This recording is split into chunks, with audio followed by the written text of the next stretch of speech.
রব্বুল আলামিন বলেন ইন্নাল্লাযীনা ক্বালু রাব্বুনাল্লাহু সুম্মা ইসতাকামু তাতানাজ্জালু আলাইহিমুল মালায়েকা, যারা কি বলেছিল আমাদের আল্লাহ, ও দুনিয়ার মানুষ, জবানটাকে খুলে দিয়ে বলেন আমাদের রবকে, আমাদের রব হলেন মহান রব্বুল আলামিন।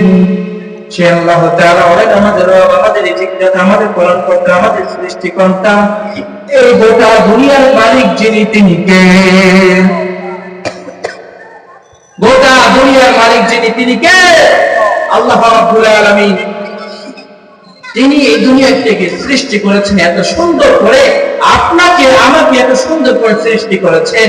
একটু আপনার আমার দেহের ভিতর তাকিয়ে দেখেন না, যিনি আমাদেরকে এত সুন্দর করে বানালেন, এত সুন্দর করে চেহারাটা বানালেন, এত সুন্দর করে চোখে দৃষ্টি দিলেন, চোখে পাওয়ার দিলেন, ভ্রু দিলেন, নাক দিলেন, ঠোঁট দিলেন, কান দিলেন, গোটা বডিটা যিনি দিলেন, তিনি কে? একটু ভেবে দেখেন তো। তিনি হলেন আমাদের রব, ঠিক কিনা? মহান আল্লাহ তাআলা। এরপর আল্লাহ তাআলা রব্বুল আলামিন বলে দিলেন, আল্লাহ রব্বুল আলামিনের ফেরেশতারা তারা এই পৃথিবীতে এসে মানুষদেরকে বলে আল্লাহ তাআফু, মহান রব্বুল আলামিন বলে দিলেন তাদেরকে বল, তারা যেন ভয় করে না। আল্লাহ তাআফু, তারা যেন ভয় করে না। আমরা আল্লাহকে বললাম, ও আল্লাহ, ঠিক আছে, আমরা কাউকে ভয় করলাম না, কিন্তু আমাদের যে টেনশন হয়, চিন্তা হয়। আল্লাহ রাব্বুল আলামিন বলেন, ওয়ালা তাহজানু, ও ফেরেশতারা তাদেরকে জানায় দাও, তারা যেন চিন্তাও করে না, টেনশনও করে না।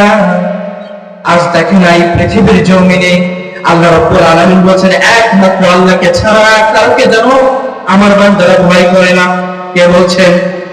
আল্লাহ রাব্বুল আলামিন বলেন, একমাত্র আমি আল্লাহকে ছাড়া যেন আমার বান্দারা কাউকে ভয় না করে। কিন্তু এই পৃথিবীর জমিনে আমরা এমন পরিস্থিতিতে, এমন বসস্থানে ছিলাম, এমন একটা সময় আমাদের জন্য গিয়েছিল যখন কিছু কিছু মানুষ মহান আল্লাহ তাআলাকে ভুলে গিয়েছিল। এই সমস্ত মানুষ বিপদ আসলে আল্লাহকে ভুলে যায়, আবার সুখ শান্তি বিপদ কেটে যখন চলে যায়, তখন আবার এরা আল্লাহকে ভুলে যায়, ঠিক কিনা? যখন বিপদে পড়ে আল্লাহকে স্মরণ করে, যখন বিপদ থেকে মুক্ত হয়ে যায় মহান রবকে ভুলে যায়। এরকম শ্রেণীর মানুষ আমাদের সমাজে আছে না নাই? অবশ্যই আছে। এমন একটা সময় ছিল, আর এমন মানুষ ছিল যে মানুষ মানুষকে ভয় ছাড়া কোনো কথা ছিল না, ঠিক কিনা তারা বলে? মানুষকে এমন আতঙ্কে ফেলিয়েছিল, মহান রবকে ভয় না করলে, মহান রবকে ভুলে গেলে তাদেরকে এত সুন্দর উপহার দেওয়া হবে, এমন মানুষ ছিল কিনা তারা বলে? আমার ভাইয়েরা, তৎকালীন সময় কাফেররা কি করতে জানেন? মুসলমানদেরকে অর্থ সম্পদের লোভ দেখাতেন, টাকা পয়সা জমি, এরপর অর্থ সম্পদের লোভ দেখাতেন, দেখিয়ে দেখিয়ে তাদের ইমান থেকে তাদেরকে দূরে সরিয়ে নিয়ে যেতেন, ইসলাম থেকে দূরে সরিয়ে নিয়ে যেতেন।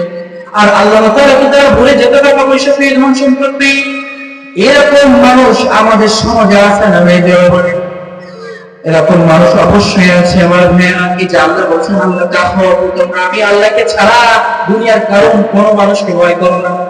কিন্তু আমরা তো ভয় করি এমপি কে, আমরা তো ভয় করি মিনিস্টার কে, আমরা তো ভয় করি বাংলাদেশের সরকারকে। কথা বলেন দেখেন আমার ভাইয়েরা, এই যে মাঠ, এই যে মাহফিল, এই যে কোরআনের তাফসীর, এই যে কোরআনের কথা এখানে হচ্ছে, এখানে কি আল্লাহর কথা ছাড়া অন্য কোনো কথা হয়? গান বাজনা হয়, নাচ গান হয়?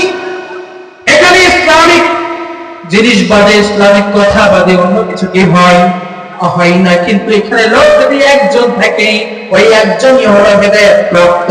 মহান রব্বুল আলামিন বললেন, হুদাল লিল মুত্তাকিন। এই যে কিতাবটা আল্লাহ দান করলেন কোরআনুল কারীম, এটা কাদের জন্য? হুদাল লিল মুত্তাকিন।